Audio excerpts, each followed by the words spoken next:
সকাল ১১টা নাগাদ ব্যস্ত এলাকা পার্ক স্ট্রিট এবং ক্যামা স্ট্রিট সংযোগস্থল অ্যালেন পার্কের ঠিক বিপরীতে একটি দোতলা রেস্তোরাঁয় অগ্নিকাণ্ডের ঘটনা ঘটে।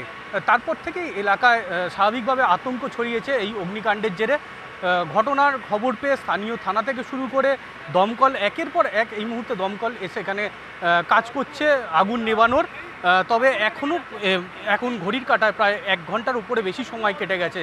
এখনও কিন্তু ভিতরে বহু অংশে আগুন আছে, কারণ বারে বারে দেখা যাচ্ছে যে সেই দোতলা রেস্তোরাঁ যেখানে আগুন লেগেছে সেখান থেকে কালো কুণ্ডলীকৃত ধোঁয়া নির্গত হচ্ছে।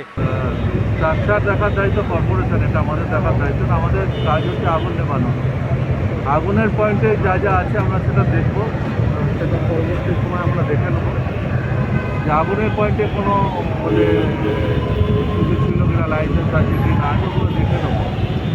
তো স্ট্রাকচারের ব্যাপারে এটা আমাদের কাজ, এটা কর্পোরেশন। লাস্ট কোয়েশ্চেন, এই পার্ক স্ট্রিট এখানেই স্টিফেন কোর্টের মতো আগুন 2010 সালে হয়েছে, 43 জন মারা গেছে। এরপরেও আজকে একই রকমের পরিস্থিতি, সেই বহুতল, সেই ধোঁয়া। যদিও পুলিশ দমকল সবাইকে ইভ্যাকুয়েট করেছে। তো এই নিয়ে ফায়ার ব্রিগেড আপনারা কী ভাবছেন? এই পার্ক স্ট্রিট শেক্সপিয়ার সরণি, এখানে তো একের পর একই ঘটনা ঘটছে। শুধু পার্ক স্ট্রিট বলে না, সারা বাংলা নিয়ে কালকে আমাদের একটা মিটিং ছিল। আমি ছিলাম, ছিল, ডিজি ছিল, সমস্ত ডিওদের আমরা বিশেষ করে সাউথ বেঙ্গলের সবাইকে ডেকেছিলাম।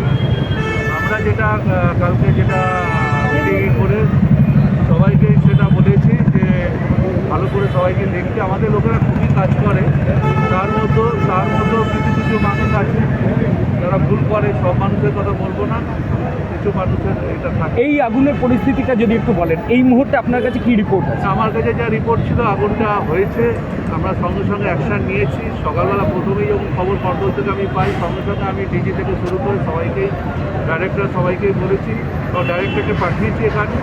আমরা খুব গুরুত্ব দিয়ে দেখছি ব্যাপারটাকে, এবং এটা যাতে আগুনটা প্রথম কাজ হচ্ছে আমাদের আগুন নেভানো, তারপরে পরবর্তী সময় ভেতরে কেউ আটকে নেই, এটা নিশ্চিত করা গেছে। সেটা এখনো পর্যন্ত যা খবর পেয়েছি। ওনারা এসেছেন এবং খবর পেয়ে আমরা সকলে এখানে আছি, কোনো অসুবিধা হয়নি। Fire is totally under control now, everything is fine. ভিতরে রেস্টুরেন্ট যেগুলো সকালে ওপরে কি ছিল, রেস্টুরেন্ট সবই রেস্টুরেন্ট। দিদি এই রেসিডেন্সিয়াল কেউ ছিল না, পুরো রেস্টুরেন্ট ব্লক। তবে বলে রাখা ভালো, এই দোতলা রেস্তোরাঁর একদম ছাদের অংশ দেখা যাচ্ছে পুরো টিনে ঘেরা। যেভাবে টিনে ঘেরা, তাতে পুরো কর্তারা কিন্তু আশঙ্কা করছে এই ফ্লোরটি বেআইনিভাবে হয়েছে এবং এখানেই হয়তো রান্নাঘরের কাজ করা হতো। স্থানীয় বাসিন্দারা তারা জানিয়েছেন একের পর এক সিলিন্ডার বাস্ট করেছে, সেই আওয়াজও তারা পেয়েছেন। ক্যামেরায় ধীমান হালদারের সঙ্গে মনোজিৎ দাস, এটিভি ভারত, কলকাতা।